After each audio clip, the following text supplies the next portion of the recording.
Tema kita hari ini yaitu pelayanan misi dimulai daripada ketaatan. Mari kita membuka Alkitab sekalian di dalam Perjanjian Lama, yaitu dari kitab Yesaya pasal ke-6 ayat 1 sampai ayat yang ke-8. Saya akan bacakan untuk kita semuanya sekalian dari kitab Yesaya pasal ke-6 ayat 1 sampai ayat ke-8. Demikian bunyi firman Tuhan. Dalam tahun matinya Raja Uzia, aku melihat Tuhan duduk di atas tata yang tinggi dan menjulang, dan ujung jubahnya memenuhi bait suci. Para serafim berdiri di sebelah atasnya, masing-masing mempunyai 6 sayap. 2 sayap dipakai untuk menutup muka mereka, 2 sayap dipakai untuk menutup kaki mereka, dan 2 sayap dipakai untuk melayang-layang. Dan mereka berseru seorang kepada yang lain, katanya, Kudus, kudus, kuduslah Tuhan semesta alam, seluruh bumi penuh kemuliaannya. Maka bergoyanglah alas ambang pintu disebabkan suara orang yang berseru itu, dan rumah itu pun penuh dengan asap. Lalu kataku, celakalah aku binasa, sebab aku ini seorang yang najis bibir, dan aku tinggal di tengah-tengah bangsa yang najis bibir, namun mataku telah melihat Sang Raja, yakni Tuhan semesta alam. Tetapi seorang daripada serafim itu terbang mendapatkan aku. Di tangannya ada bara yang diambilnya dengan sepit dari atas mezbah.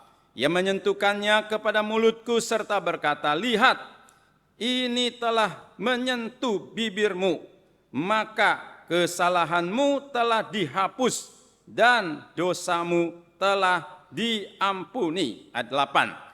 Lalu aku mendengar suara Tuhan berkata, siapakah yang akan kuutus dan siapakah yang mau pergi untuk aku? Maka sahutku, ini aku, utuslah aku. Sampai di sana pembacaan firman.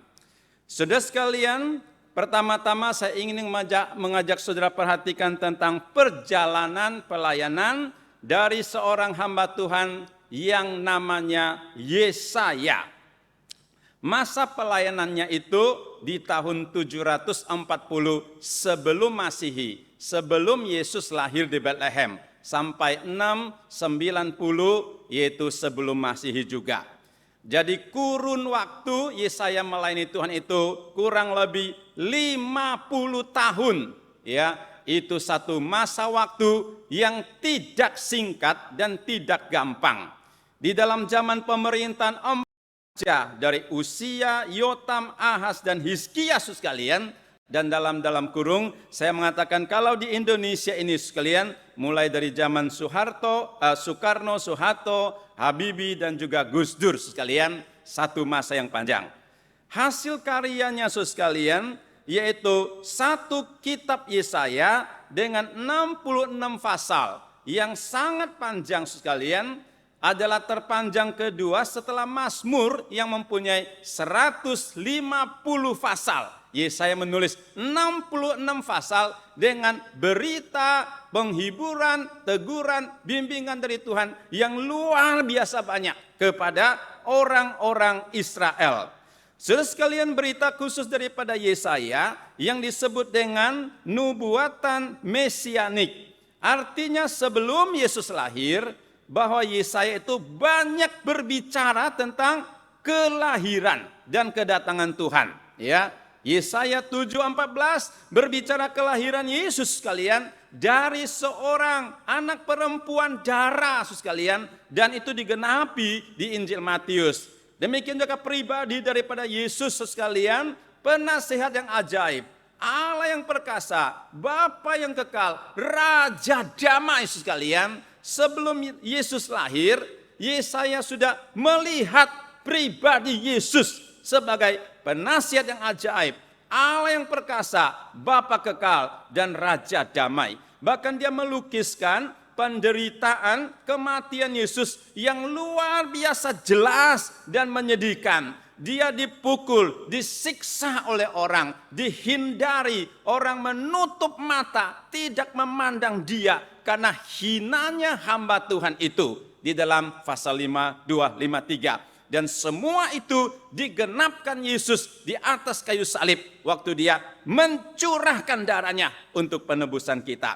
Sehingga banyak orang mengatakan sekalian bahwa Injil kitab Yesaya itu adalah merupakan Injil di dalam perjanjian lama.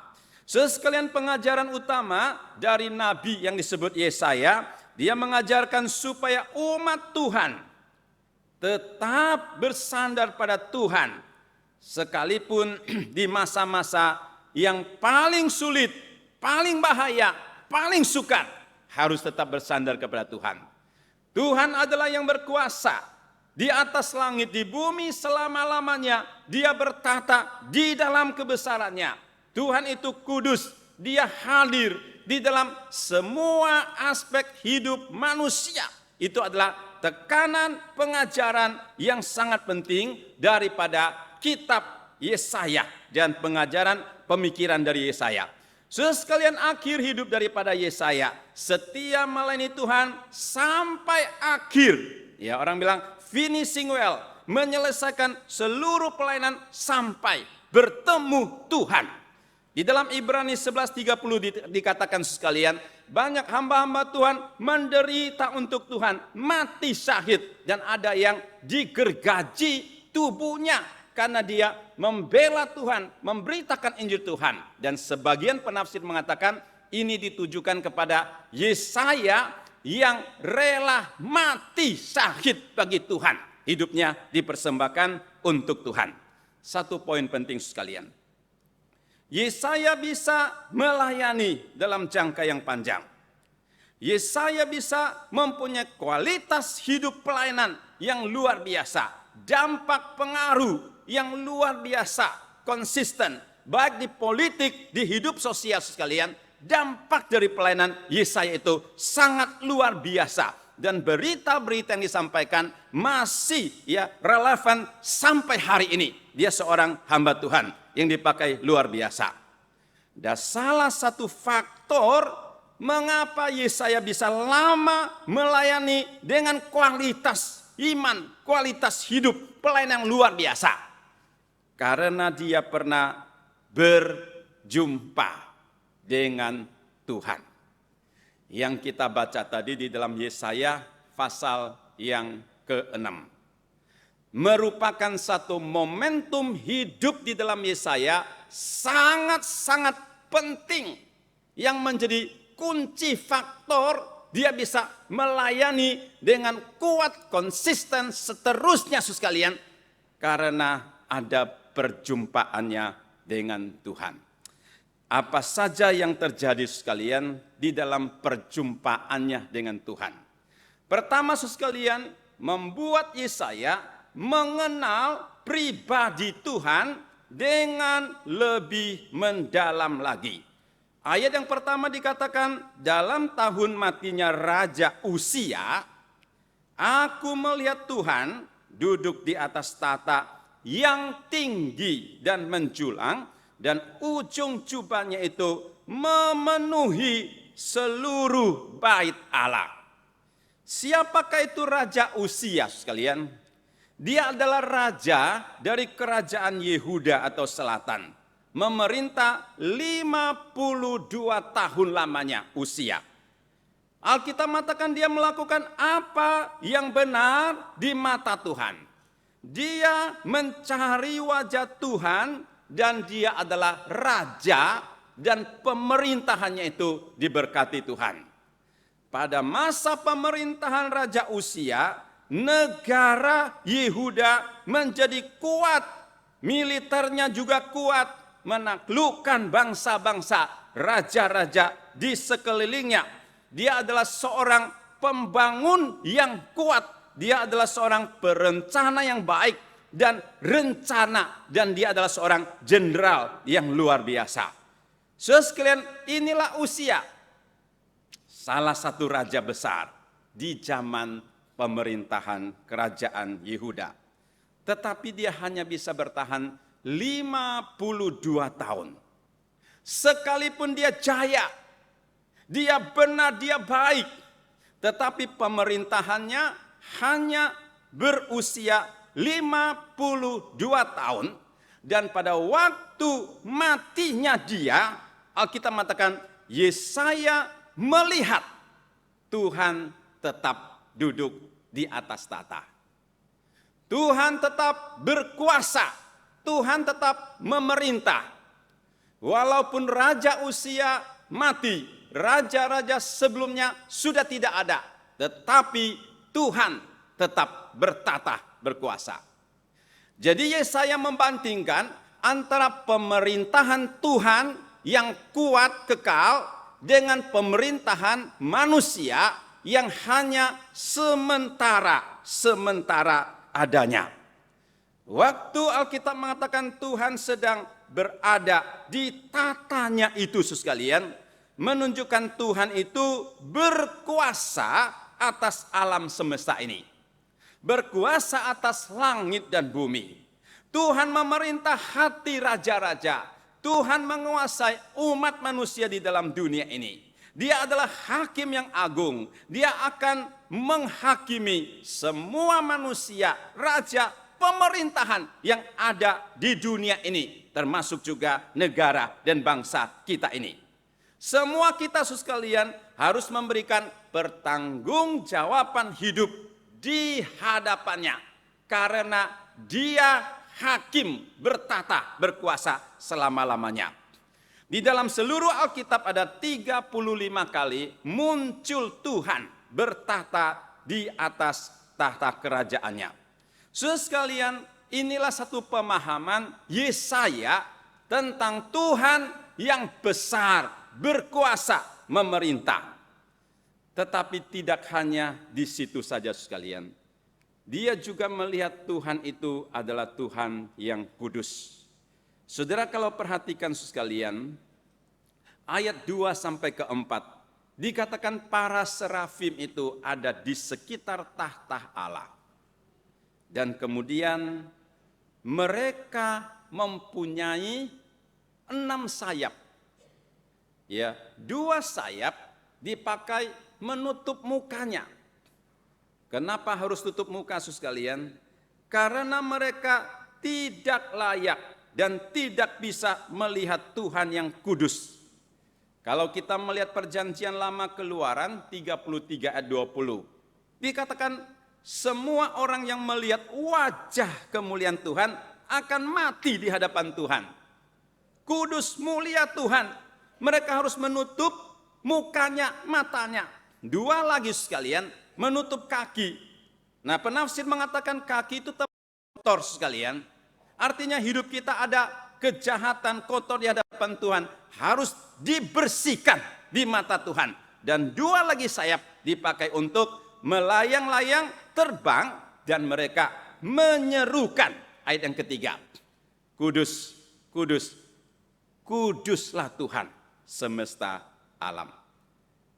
3 kali sekalian dia menyebutkan kudus, sehingga penafsir Alkitab mengatakan ini bisa direferensikan untuk pengertian Allah yang Tritunggal. Allah kita Tritunggal, 3 pribadi, tetapi 1 Allah. Maka dengan kudus, kudus, kuduslah Tuhan. Waktu dia mengucapkan 3 kali kudus, kudus, kuduslah engkau Tuhan, itu sekaligus menyatakan karakter sifat daripada Allah kita. Dia adalah Allah yang kudus, berbeda dengan manusia. Dia itu adalah Allah tanpa cacat, dosa, noda di dalam dirinya. Sehingga orang yang berdosa tidak layak, tidak bisa menghampiri dia. Maka Alkitab mengatakan kudus, kudus, kuduslah Tuhan kita. Waktu dikatakan sekalian Tuhan kita itu kudus, maka itu memberitahukan kepada kita seluruh pikiran Tuhan itu juga adalah kudus. Seluruh isi hati Tuhan juga kudus. Kuasa Tuhan, kasih Tuhan adalah kudus. Rencana Tuhan, semua pekerjaan Tuhan adalah kudus. Karena lahir dari Tuhan yang tidak ada cacat dan noda dan dosa. Seluruh rumah penuh dengan kemuliaan Tuhan dan ambang pintu bergoyang penuh dengan asap kemuliaan Tuhan. Pada waktu sekalian, serafim itu berseru demikian. Melalui penglihatan dan perjumpaan dengan Tuhan, Yesaya memahami pribadi Allah adalah pribadi yang maha besar, maha kuasa, dan maha kudus. Dan pengenalan akan Tuhan ini, ya, itu menentukan konten daripada iman Yesaya.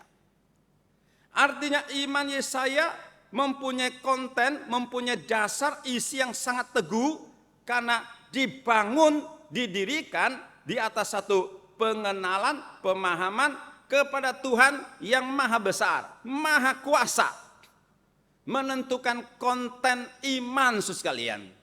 Hari ini banyak orang beriman, tetapi tidak jelas siapa yang dia percaya. Sehingga imannya itu rapuh dan gampang goyang. Karena tidak ada fondasi yang sangat kuat. Tetapi Yesaya punya iman begitu mendasar karena didirikan atas pengenalan, pemahaman akan Tuhan yang sangat kuat. Dan itu juga menentukan sikap hidup daripada Yesaya kepada Tuhan. Dia tahu dia adalah Tuhan yang mulia. Dia tahu dia adalah Tuhan yang maha besar. Sehingga dia datang kepada Tuhan dengan hormat, dengan hikmat. Punya sikap hati yang taat kepada Tuhan. Karena dia mengenal Tuhan itu siapa. Saudara hari ini bisa taat kepada Tuhan karena saudara memiliki pemahaman tentang kebesaran, kekudusan Tuhan. Menjadikan hati kita rela bersedia tunduk di hadapan Tuhan. Pengenalan Yesaya akan Tuhan itu juga menentukan pemberitaan yang keluar dari mulut hati Yesaya. Tuhan itu maha besar berkuasa karena dia mengenal dengan baik dan juga menentukan sikap hidup, kekudusan hidup akan dirinya setiap hari karena dia tahu Tuhan itu siapa. Tuhan yang dikenal oleh Yesaya di dalam pasal ke-6 ini adalah Tuhan juga yang lahir dalam Yesus Kristus ke dalam dunia. Dia datang untuk mencari, menyelamatkan kita. Dia datang untuk menjadi contoh teladan hidup bagi kita. Dia datang untuk menemani kita melewati masa-masa susah maupun masa-masa yang penuh dengan kebahagiaan. Dia adalah Tuhan yang sama, yang kudus, yang besar, mulia. Juga Tuhan yang hadir di dalam kehidupan kita. Hari ini sekalian, kita sebagai orang Kristen harusnya kita memiliki satu pengenalan, pemahaman akan Tuhan seperti Yesaya mengenal Tuhan yang kudus dan mulia. Ini menjadi satu fondasi iman yang membuat kita bisa teguh berkarya bagi Tuhan, berbuah bagi Tuhan karena kita pernah berjumpa, mengenal, memahami Tuhan secara pribadi di dalam kekudusan dan kebesaran dari Tuhan. Yang kedua sekalian, perjumpaan dengan Tuhan membuat Yesaya mengenal dirinya sendiri. Bukan saja mengenal Tuhan, tetapi dia juga mengenal dirinya itu siapa. Sehingga ayat kelima dikatakan demikian. Lalu kataku, celakalah aku binasa, sebab aku ini seorang najis bibir, dan aku tinggal di tengah-tengah bangsa yang najis bibir, namun mataku telah melihat Sang Raja, yaitu Tuhan semesta alam. Setelah dia mengetahui Tuhan itu betapa kudus dan benar, langsung dia juga melihat dirinya itu sekalian tidak layak. Penuh dosa, najis bibir, dan tinggal di antara umat yang berdosa juga. Dia berdosa, iya. Umat berdosa, semua manusia berdosa, tidak layak. Maka dikatakan, aku ini binasa. Aku ini binasa itu menunjukkan kepada apa yang dikatakan Musa, melihat Tuhan itu bisa mati di hadapan Tuhan. Saudara sekalian, ini ada kondisi daripada Yesaya waktu dia bertemu Tuhan. John Calvin, seorang bapak gereja besar, dia mengatakan setiap orang kalau dia mengenal Tuhan dengan jelas, maka pada saat yang sama dia akan mengenal dirinya dengan jelas juga. Saudara tidak mengenal Tuhan dengan jelas, saudara juga tidak mengenal dirimu dengan jelas.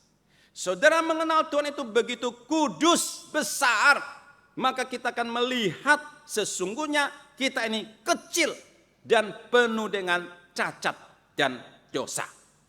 Inilah yang dialami oleh Yesaya waktu dia bertemu dengan Tuhan. Bahkan dia mengatakan, celakalah aku, binasalah aku, karena aku ini penuh dosa, tidak layak di hadapan Tuhan. Terakhir ini saya membaca satu artikel ditulis oleh seorang spiritual Kristen namanya Dallas Willard sekalian. Dia mengatakan, dia membuat satu artikel dengan judul kejahatan yang radikal atau ekstrim di dalam jiwa manusia yang hancur. Jadi artikel itu mengatakan sekalian, semua manusia di dalam dunia hatinya itu sudah rusak dan bisa menghasilkan perbuatan-perbuatan dosa yang ekstrim, yang radikal, yang berbahaya. Dan kita di dalam masyarakat itu harus hati-hati sekali. Sekalian, dia mengatakan ini bisa dilihat dari dua aspek. Satu dari aspek Alkitab. Bagaimana Alkitab berbicara tentang kejahatan, dosa yang radikal, ekstrim ini. Dan sisi kedua dari sudut kehidupan sosial, realita kita hidup sehari-hari. Bagaimana kita itu bisa menyaksikan yang disebut dengan radical evil, yaitu kejahatan yang radikal ini. Kejadian 4 sekalian, itu adalah awal sejarah umat manusia setelah kejadian 1-3 mencatat tentang penciptaan dan kejatuhan manusia ke dalam dosa. Pasal keempat sekalian, Adam punya 2 anak, Kain dan Habel. Dan Kain itu membunuh adiknya, Habel. Ini adalah pembunuhan 1/4 penduduk dunia, dikatakan sekalian. Ini merupakan awal sejarah hati manusia sudah begitu keras, penuh kejahatan, sampai bunuh adik seorang kokonya. Masuk ke pasal ke-6 sekalian, air bah. Kenapa ada air bah? Ya kan? Hujan 40 hari 40 malam. Bumi digenang oleh air, Allah menghanguskan atau menghapus dunia ini dengan air bah. Kenapa? Karena Tuhan melihat hati manusia jahat. Kecenderungannya adalah berdosa. Dan apa yang dilakukan itu menyakitkan hati Tuhan. Membuat hati Tuhan pilu. Maka Tuhan mengatakan harus dihanguskan. Itu awal sejarah manusia sekalian. Bukan abad 20-21. Tetapi di awal sejarah manusia sudah jahat. Di pertengahan Alkitab Mazmur 14.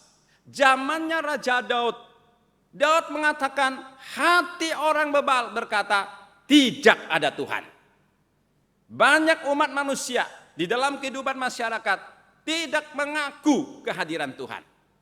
Sejenis pemikiran ateis menolak pemerintahan kuasa Tuhan di dalam hidupnya, di masyarakat, di negara. Mereka mengatakan tidak ada Tuhan. Ini adalah satu kejahatan yang radikal di mata Tuhan. Segala perbuatannya dikatakan busuk dan jijik di mata Tuhan. Mereka tidak berakal budi, tidak mencari Tuhan. Semua manusia sudah menyeleweng dari Tuhan. Mazmur 14. Bukan saja kejadian, Mazmur. Manusia rusak di mata Tuhan sampai 2 Timotius pasal 3. Di ujung daripada kehidupan Paulus dia mengatakan keadaan akhir zaman akan menjadi lebih rusak, susah dan payah. Segala aspek manusia jatuh ke dalam kejahatan. Manusia sombong, melawan Tuhan, tidak taat. Dan semua kejadian itu ada. Itu tulisan Paulus di 2 Timotius. Tentang situasi zaman masyarakat yang tidak bisa menjadi lebih baik karena rusaknya jiwa hati manusia. Itu dari segi sekalian Alkitab. Dari segi sosial, realita kehidupan manusia sekalian. Kita bisa menyaksikan apa yang disebut kejahatan ekstrim sekalian, kerusakan moral dan juga kerusakan jiwa manusia di mata Tuhan. Banyak kasus pembunuhan masih belum selesai. Saudara sekalian, ada mutilasi, manusia dibunuh, dipotong-potong sekalian, ada dimasukkan koper, ada dimasukkan tanah, dicor sekalian, ada dibuang di kali. Itu adalah kejahatan radikal. Kerusakan jiwa manusia di hadapan Tuhan. Saya melihat di BPS, Badan Pusat Statistik Indonesia sekalian. Di Indonesia 1 tahun 2020, sekalian, beberapa tahun punya data, itu terdapat 247.218 kejahatan kriminal yang masuk ke dalam laporan polisi Indonesia. Saudara sekalian, hampir 250.000 kejadian kejahatan yang tercatat, yang diatasi oleh kepolisian Republik Indonesia. Berarti setiap hari sekalian, bahkan setiap menit itu ada kejahatan terjadi di lapangan, di realita hidup kita manusia.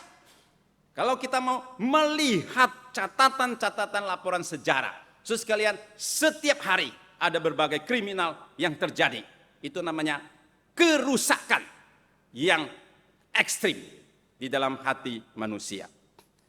7 daerah kriminal paling tinggi di Indonesia. Sumatera Barat sekalian, Sumatera Utara 32.000 sekalian dalam 1 tahun. DKI sekalian, Jakarta 26.000 kejahatan yang terjadi, yang tercatat di kepolisian.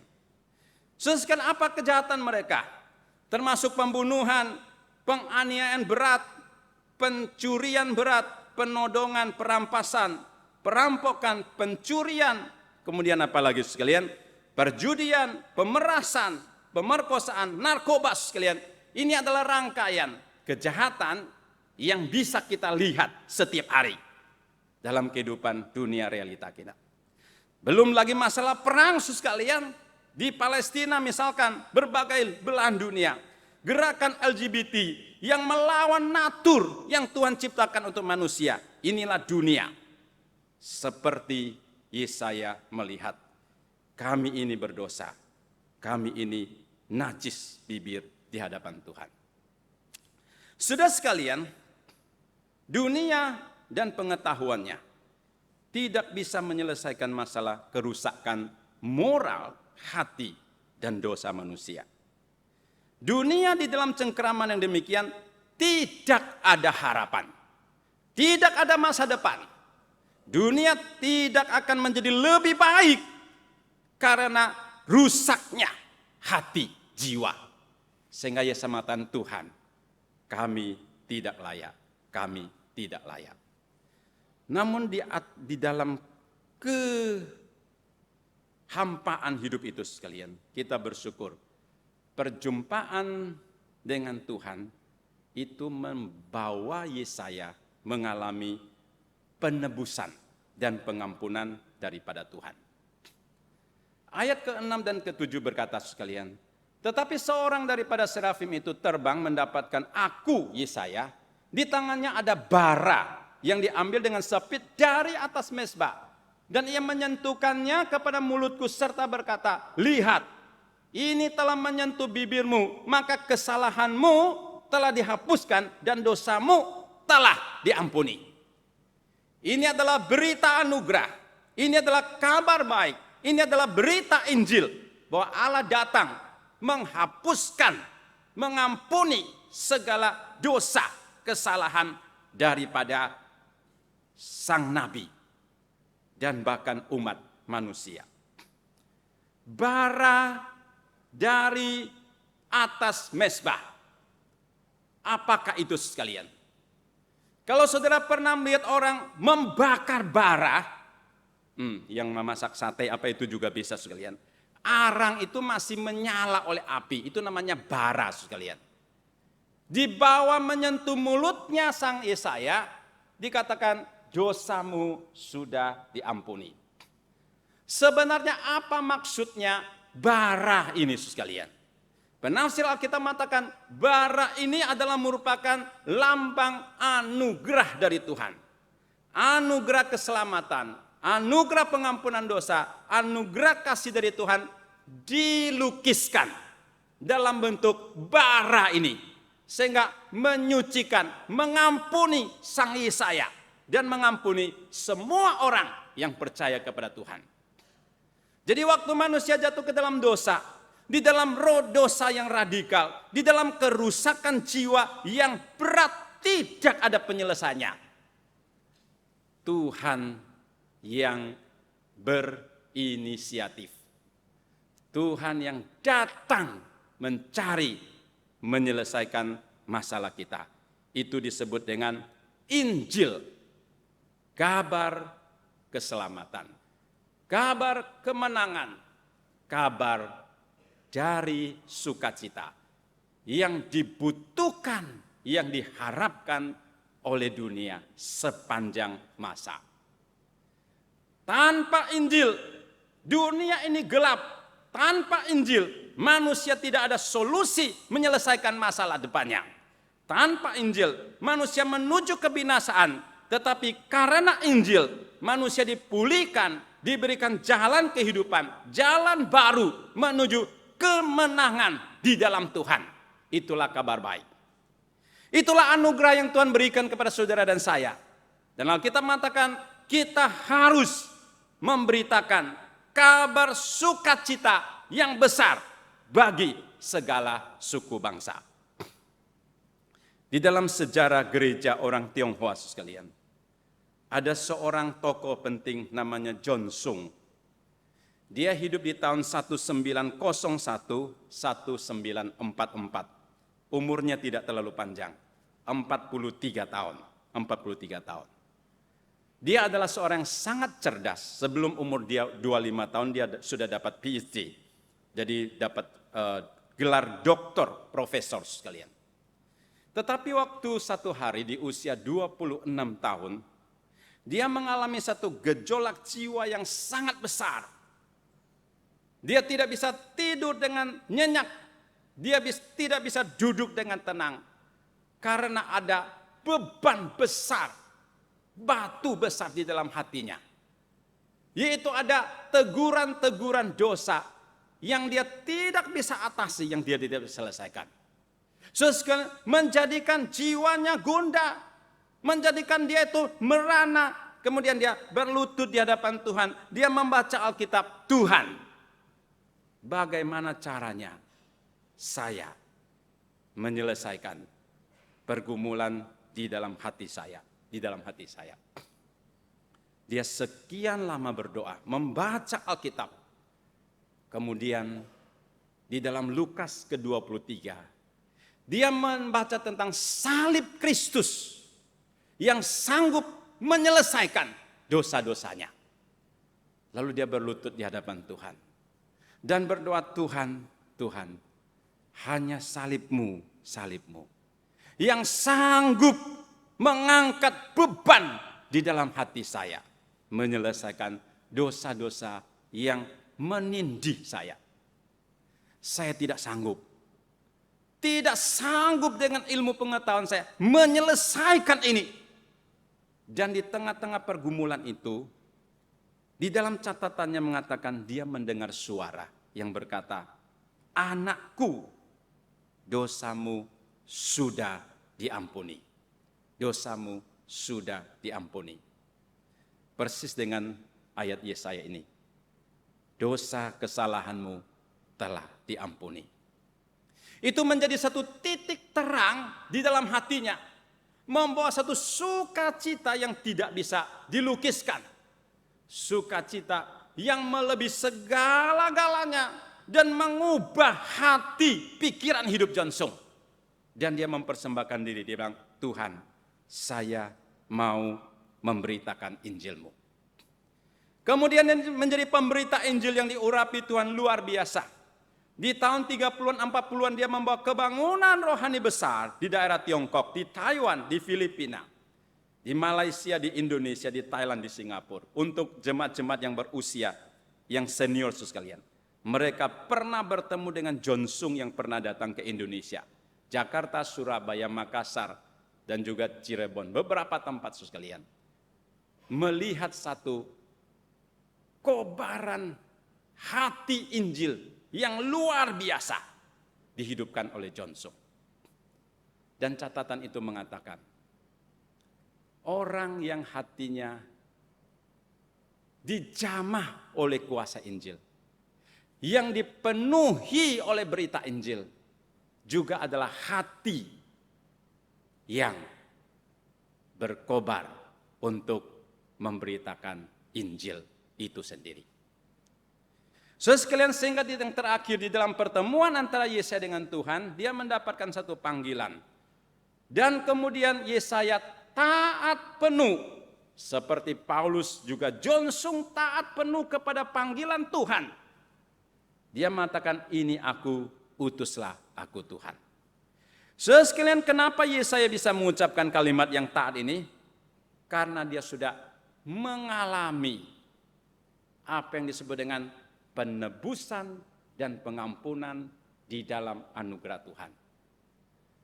Pengampunan ini ajaib, perbuatan Tuhan yang besar, yang mengobarkan jiwa hatinya, sekalipun sulit, sekalipun harus mati digergaji, sekalipun harus 50 tahun kontrak pelayanannya. Tuhan, aku sedia, utuslah aku, utuslah aku. Sekalian, bagaimana dengan kehidupan kita pada hari ini? Adakah Injil mengubah hati hidup kita? Adakah kasih Injil memenuhi hati pikiran kita? Menuntun setiap langkah hidup rencana kita. Sehingga ada semangat gairah memberitakan Injil. Itu namanya bulan misi sekalian. Kembali lagi kepada hatinya Injil. Kembali kepada hatinya Tuhan yang mengubahkan hati manusia untuk kembali kepada hidup yang benar, hidup yang taat kepada Tuhan. Itu adalah panggilan Tuhan untuk kita semuanya. Pergilah, jadikanlah segala bangsa muridku, ke segala penjuru dunia. Beritakanlah Injil sekalian. Ini adalah panggilan Tuhan seperti kepada Yesaya. Siapa yang akan kuutus? Siapa yang mau pergi untuk aku? Sekalian, Tuhan Yesus juga mengatakan, pergilah ke seluruh dunia, beritakan Injil Tuhan. Bagaimana jawaban saudara dan saya untuk panggilan yang maha besar dan penting ini? Sekalian, gereja kita ada satu kegerakan namanya Gerakan Cornelius sekalian. Gerakan Cornelius adalah setiap jemaat sekalian di dalam 1 tahun mendoakan 1 orang, membawa 1 orang datang percaya kepada Tuhan. Ini adalah semangat Injil, ini adalah hati Injil, ini adalah jiwa Injil yang harus menggelorakan hati setiap orang Kristen yang sehat, yang pernah bertemu dengan kebesaran Injil Tuhan. Sekalian, mendoakan 1 orang, apakah itu anggota keluarga, teman baik sekalian, dan membawa dia kepada Tuhan sekalian, saya percaya itu tidak terlalu sulit. Itu bukan hal yang mustahil. Setiap saat kita bisa berdoa tanpa ada orang yang membelenggu ya mulut bibir kita untuk berdoa atau hati kita untuk berdoa. Itu berarti Tuhan memberikan kesempatan yang luar biasa sekalian. Tetapi maukah kita bersama-sama menjalankan amanat Tuhan ini? Menjalankan tugas pemberitaan Injil. Membawa jiwa bagi Tuhan. Saya harap sekalian, kita semua boleh mengikuti kegerakan ini. Mendoakan 1 jiwa, membawa 1 jiwa di dalam 1 tahun kepada Tuhan. Saudara sekalian, 1 bulan yang lalu kita pernah bagikan form itu sekalian. Sudah kembali kurang lebih 80 nama. yang menuliskan jiwa-jiwa baru yang mau dibawa kepada Tuhan. Kita bersyukur sekalian, ada jemaat yang sudah berusaha di dalam panggilan ini. Dan saya percaya sekalian, walaupun ada yang belum menuliskan nama, tetapi di dalam hati kita pasti ada kerinduan. Sesuai gerakan Cornelius ini akan kita jalankan sepanjang tahun dan juga tahun akan datang. Karena ini satu panggilan Tuhan yang penting dan saya harap kita semua bersehati untuk menjalankannya. Sesuai hal yang kedua, minggu depan. Sesuai itu adalah minggu misi khusus. Kita ada KKR penginjilan di 3 kebaktian umum. Sekaligus juga ada Mooncake Festival. Sesuai panitia di depan lobi itu sudah membuat sesuatu dekorasi yang demikian rupa di dalam menyambut besok minggu depan. Dan saya berharap sekalian, kita memakai kesempatan yang berharga, yang sanggup, yang bisa kita lakukan. Bawa satu jiwa kepada Tuhan. Kita ada brosur, juga ada undangan. Saudara boleh mengambilnya, karena ini adalah satu panggilan Tuhan. Siapa yang mau pergi untuk aku, siapa yang bisa aku utus kepada mereka yang terhilang dan tersesat untuk dibawa kembali kepada Tuhan. Dan mari kita berkata, Tuhan, ini aku, utuslah aku. Mari kita bersehati di dalam doa.